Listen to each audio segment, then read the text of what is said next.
મિત્ર એવું તો હું થયું કે છૂટા પૈસા ગણીને દેવા જવા પડ્યા અમારે. હું તમને છેલ્લે વિડીયોમાં કહું. સવારના મિત્ર ઉઠીને અત્યારે મસ્ત વ્યૂ એક જ દેખાય કે ચકલી જે આ છે ને એને બચ્ચા છે ને મસ્ત મજાના અહીંયા રહી છે. ચકલીનો માળો છે ને 2 બચ્ચા છે. પછી આપણે દશામાના દર્શન કરી લઈએ ને તમે કરી લો, બહુ મજા આવશે. ચાલો તો પેલો મિત્ર દશામાની આરતી પેલા કરી લઈએ.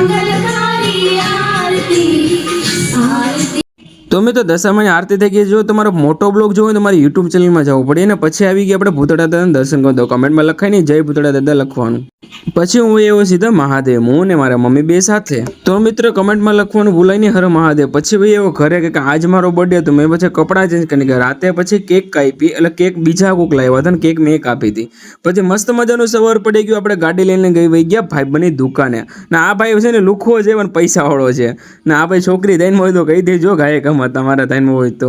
પછી આપણા ભાઈબંધની ખારાની અંદર દુકાન છે, બહુ મજા આવે. ને પછી અમે ગયા સીધા પેટ્રોલ પુરાવા. પેટ્રોલ કે પેટ્રોલ ગાડીમાં પૂરું થઈ ગયું. પછી પાછા દુકાને આવી આવ્યા, મસ્ત મજાના ગાડી મૂકી દીધી ને અહીંયા નાસ્તો કર્યો. ને કંઈ વાંધો નહીં, તમે ફોલો કરો મારા બ્લોગ જોવા ગમતા.